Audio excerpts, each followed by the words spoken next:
এতিয়া আমি 5 নম্বৰ কোৱেশ্চনটো তোমালোকৰ ওচৰত মই সমাধান কৰি দিও মনোযোগেৰে চোৱাচোন কি কৈছে এটা শ্ৰেণী পৰীক্ষাত শেৱালীৰ গণিতৰ নম্বৰ আৰু ইংৰাজী নম্বৰ দুটাৰ যোগফল 30 হয় বুলি কৈছে দেই তাই যদি গণিতত আৰু 2 নম্বৰ বেছি আৰু ইংৰাজীত 3 নম্বৰ কম পালেহেঁতেন কি কৈছে চোৱা আৰু এই নম্বৰ দুটাৰ পূৰণফল 210 হলেহেঁতেন তাইৰ বিষয় দুটাত পোৱা নম্বৰবোৰ উলিওৱা ঠিক আছে এটা প্ৰথম লাইনটোতে কৈছে যে এটা শ্ৰেণী পৰীক্ষাত শেৱালীৰ গণিতৰ নম্বৰ ইংৰাজী নম্বৰ দুটাৰ যোগফল 30 বুলি কৈছে ঠিক আছে এতিয়া সলিউশন মনোযোগেৰে চোৱা ধৰি লওঁ শেৱালীয়ে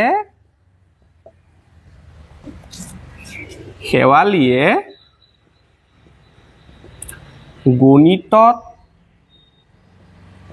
নম্বৰ পালে x বুজি পাইছানে গণিতত মই ধৰি লৈছো যেহেতু আমি নাজানো গণিতত কিমান পাইছে আৰু ইংৰাজীত কিমান পাইছে তে মই ধৰি লও যে শেৱালীয়ে গণিতত নম্বৰ পালে x এতিয়া শেৱালীয়ে ইংৰাজীত নম্বৰ পালে কিমান ইংৰাজীত নম্বৰ পালে এতিয়া মনোযোগ দিবা হা মোক প্ৰথম লাইনটোতে কৈছে যে এটা শ্ৰেণী পৰীক্ষাত শেৱালীৰ গণিতৰ নম্বৰ আৰু ইংৰাজী নম্বৰ দুটাৰ যোগফল 30 এতিয়া শেৱালীয়ে যদি গণিতত যদি x পায় ইংৰাজীত কিমান পাব দুটা বিষয়ৰ নম্বৰ যোগ কৰিলে 30 হয় কথাটো বুজি পাইছানে মানে ধৰি লোৱা গণিতত পাইছে ধৰি লোৱা m কিমান পালে ধৰি লোৱা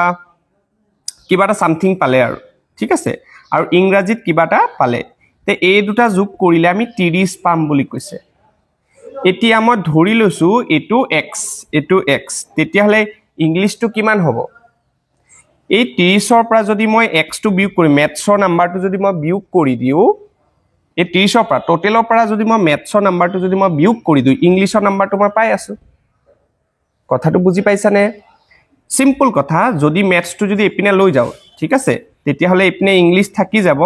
এপিনে যৰ 30 - m হবনে নাই নিজে ভাবিছো আছো কথাটো বুজি পালা তেতিয়া হলে মই যেহেতু দুটা নম্বৰ যোগ কৰিলে আমাৰ কিমান হ'ব 30 তে 30 ৰ পৰা যদি মই মেথছৰ নাম্বাৰটো যদি বিয়োগ কৰি দিও মই ইংৰাজী নাম্বাৰটো পাই যাম কথাটো বুজি পাইছা তাৰ পিছত কি কৈছে চোৱা তাই যদি গণিতত আৰু 2 নম্বৰ বেছি আৰু ইংৰাজী 3 নম্বৰ কম পালেহেঁতেন ঠিক আছে গণিতত আৰু 2 নম্বৰ বেছি আকৌ গণিতত 2 নম্বৰ বেছি পালে হ'ব আচ্ছা গণিতত তাই পাইছিলে কিমান গণিতত পাইছিলে x যদি আৰু 2 নম্বৰ বেছি পালেহেঁতেন তেতিয়া হলে কি হৈ যাব x + 2 কাৰণ এতিয়া পাইছে কিমান x হয়নে নাই যদি এতিয়া যদি 20 পাইছে তেতিয়া হলে গণিতত 2 নম্বৰ বেছি মানে কি 22 পালেহেঁতেন কথাটো বুজি পাইছেনে তে গণিতত 2 নম্বৰ বেছি পালে হ'ব কিমান x + 2 এতিয়া x হে পাইছে তাই মই ধৰি লৈছো x পাইছে তে যদি 2 নম্বৰ বেছি পালে হয় তেতিয়া হলে x + 2 হৈ যাব আকৌ কি কৈছে ইংৰাজীত 3 নম্বৰ কম পালেহেঁতেন ইংৰাজীত 3 নম্বৰ কম পালে হ'ব আচ্ছা ইংৰাজীত পাইছে কিমান 30 - x এতিয়া যদি 3 নম্বৰ যদি কম পায় মানে ইয়াৰ পৰা কি হ'ব 3 মাৰ্ক বিয়োগ হ'ব হয়নে নাই এতিয়া 30 ৰ পৰা যদি 3 কমি যায় 27 - x হৈ যাব বুজি পাইছা তে এই নম্বৰ দুটাৰ পূৰণফল 210 বুলি কৈছে তেতিয়া হলে এই নম্বৰ দুটা a2 আৰু a2 নম্বৰ গণিতত 2 নম্বৰ বেছি পালে এটো আৰু 3 নম্বৰ কম পালে এটো এই নম্বৰ দুটাৰ পূৰণফল 210 বুলি কৈছে ঠিক আছে ধুনিয়াকে মনোযোগেৰে চোৱা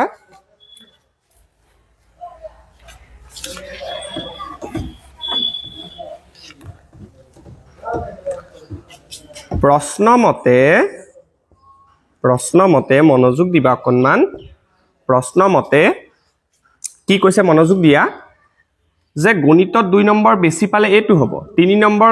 ইংৰাজীত যদি 3 নম্বৰ কম পায় এটো হ'ব তে এই দুটা যদি পূৰণ ফল x + 2 হৈ যাব গণিতৰ নম্বৰটো ঠিক আছে পূৰণ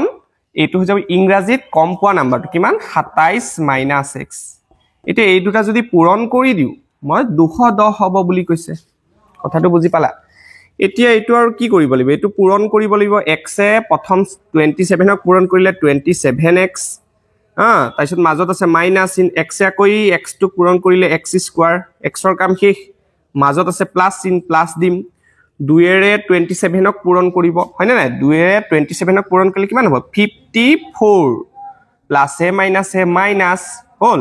2 ৰ লগত এই x টো পূৰণ কৰিলে 2x কথাটো বুজি পাইছে না এটো তো ব্ৰেকেটৰ লগত ব্ৰেকেট কেনেদৰে পূৰণ কৰে তোমালকে জানাই হয়নে নাই x এবাৰ ইয়াক পূৰণ কৰিছে তাৰপিছত আকৌ ইয়াক পূৰণ কৰিছে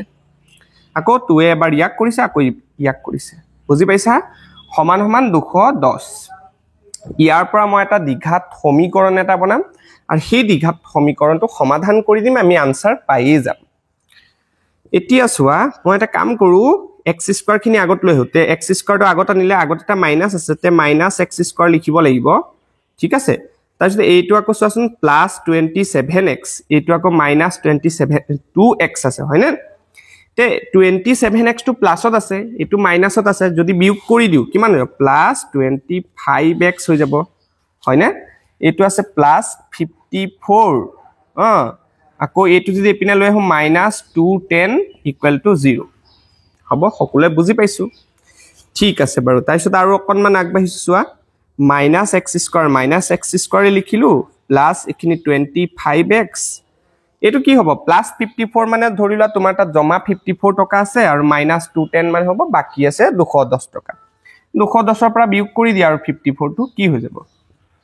এপিনে হৈ যাব 6 এপিনে হৈ যাব আমাৰ 15 হয়নে নাই বুজি পাইছা এটো বিয়োগ কৰা আৰু তোমালকে বুজি পাবাই ঠিক আছে তে এখিনি যেহেতু আমাৰ 54 টো দি দিছো ঠিক আছে 54 টো প্লাসত আছে -210 আছে তে -156 হ'ব তোমালকে বুজি পাইছা নে নাই কবা এখিনি বস্তু নরমাল বস্তু নহয় জানো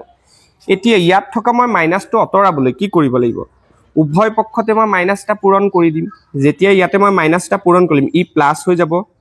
আকৌ ই আকৌ মাইনাস হৈ যাব 25x আকৌ ই আকৌ প্লাস হৈ যাব চিন বিলাক অপোজিট হৈ যাব আৰু এপিনে 0 হৈ থাকিব তে চোৱাচোন এইটো এটা আমাৰ দ্বিঘাত সমীকৰণ আহি গল এই দ্বিঘাত সমীকৰণটো আমি ধুনিয়াকে উৎপাদক বিশ্লেষণৰো তোমালকে কৰিব পাৰা বৰ্গ সম্পূৰণো কৰিব পাৰা আৰু উৎপাদক বিশ্লেষণো কৰিব পাৰা মই ধুনিয়াকে উৎপাদক বিশ্লেষণ বা দ্বিঘাত সূত্ৰ যিকোনো এটা মই ব্যৱহাৰ কৰিম ঠিক আছে মই বেসিক্যালি মই এটুত উৎপাদক বিশ্লেষণটো ব্যৱহাৰ কৰিম বুলি ভাবিছো কাৰণ তোমালকে 9 তো পাইছা হয়নে নাই যেতিয়া তোমালকে এটা উৎপাদক বিশ্লেষণত কৰিব নোৱাৰিবা দ্বিঘাত সমীকৰণ এটা সমাধান কৰিব উৎপাদক বিশ্লেষণ নোৱাৰিবা তেতিয়া তুমি কি কৰিবা দ্বিঘাত সূত্ৰলৈ তুমি কনভাৰ্ট কৰিবা দ্বিঘাত সূত্ৰত মানে আনসাৰটো উলাবই মানে ঠিক আছে সূত্ৰত বহাই দিলে হৈ যায় এতিয়া ধুনিয়াকে এইখিনি মই সমাধান কৰি দিও নেক্সট পেজত চোৱাচোন এতিয়া এইটো মই কেনেদৰে সমাধান কৰো চোৱাচোন কি কৰিম চোৱা উৎপাদক বিশ্লেষণ x² এতিয়া কি কৰিব লাগে চোৱা x² ৰ সহগ মানে নাম্বাৰটো আৰু যটো ধ্ৰুবক পদ আছে হেতু পূৰণ কৰি দিবা ইয়াতে x² ৰ ধ্ৰুবক মানে সহগ কি আছে কোএফিচিয়েন্ট কি আছে x² ৰ কোএফিচিয়েন্ট আছে 1 একু নাই মানে 1 এটা আছে আৰু 156 এই দুটা পূৰণ কৰাচোন তে পূৰণ কৰিলে 156 এ পাবা কাৰণ এক এটাহে আছে হেপিনে তে 156 ক এতিয়া মৌলিক উৎপাদকত ভাঙিব লাগিব হয়নে তে মৌলিক উৎপাদকত ভাঙিবলৈ 2 এৰে ভাঙি দিয়া 2 এৰে কিমান বাৰ যাব 15 আছে 2 7 গুণ 14 এপিনে এক তো এপিনে দি দিয়া 2 8 গুণ 16 হয়নে আকৌ 2 এৰে যাব 2 3 গুণ 6 দি দিয়া এপিনে এক তো দি দিয়া 18 2 9 গুণ 18 এতিয়া 2 এৰে না যায় আৰু 3 এৰে যাব হয়নে 3 এৰে কেইবাৰ যাব 3 গুণ 3 3 3 গুণ 9 13 তো মৌলিক সংখ্যা আৰু না যায় আৰু দেই এই যে বাহিৰৰ সংখ্যা কিটা যে পাইছো সেই সংখ্যা কিটাৰে মই এতিয়া মাজৰ সংখ্যাটো যোগ কৰি পেলাই ইয়াতে যি সিম্বল দিব যি চিন দিব সেই চিন মতে আমি যোনটো মাজৰ সংখ্যা থাকিব সেই সংখ্যাটো মিলাব লাগে এতিয়া ইয়াতে মাইনাস আছে মই মাইনাস দিলো কেনেকৈ মিলাম বাৰু তোমালকে মনোযোগেৰে চোৱাচোন 2 দুগুণে কিমান 4 4 3 গুণ 12 হয় হেয়া চোৱা হৈয়ে গল 12 আৰু 13 যদি মই যোগ কৰো 25 পামেই আকৌ তোমালোকে হেতুও চাব লাগিব যে 12 আৰু 13 পূৰণ কৰিলে আকৌ 156 হয় নেকি পূৰণ কৰি চাওঁচোন 13 আৰু 12 পূৰণ কৰিলে হ'বনে নাই 3 দুগুণে 6 2 এগুণ 2 3 এগুণ 3 1 এগুণ 1 তে 6 3 2 5 এয়া হৈছে ঠিক আছে আমি বুজি পাইছো বস্তুটো হয় না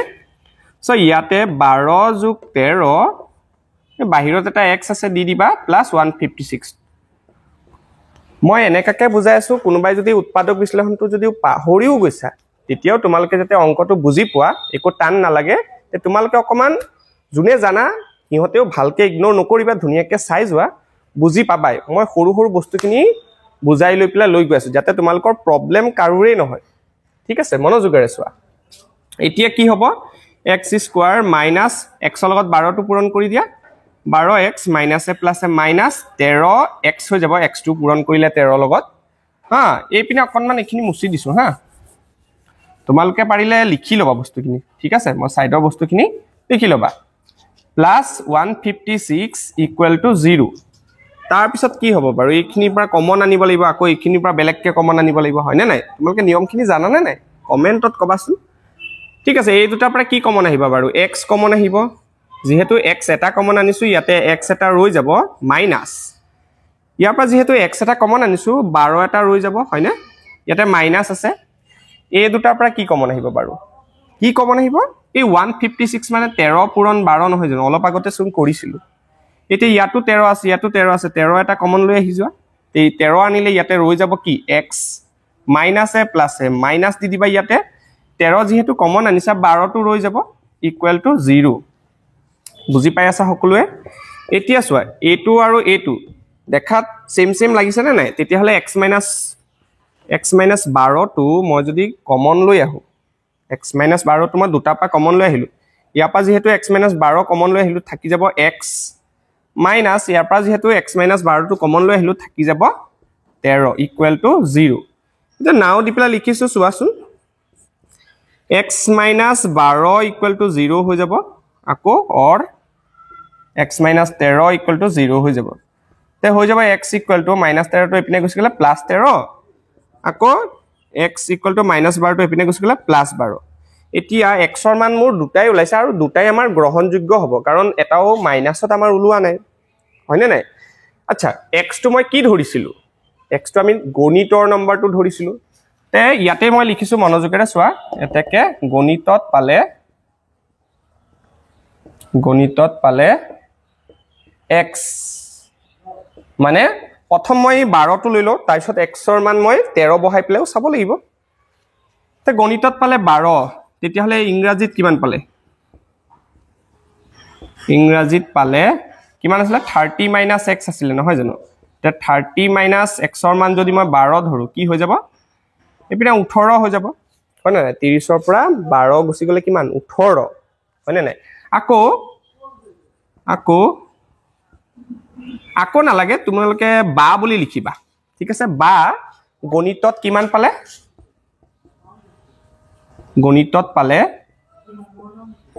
গণিতত x কিমান পালে এই 13 টো পাব সাগে হয়নে আমাৰ আনসাৰ যেহেতু দুটা ওলাইছে আমি দুটাই আমি গ্ৰহণযোগ্য যেহেতু দুটাই আমি আনসাৰত লিখিব লাগিব দেই সো x ৰ মান 13 আৰু ইংৰাজীত পালে 30 minus x তে হৈ যাব কিমান 30 minus 13 কিমান হৈ যাব 17 বুজি পাইছা এই ইকুৱেশনটো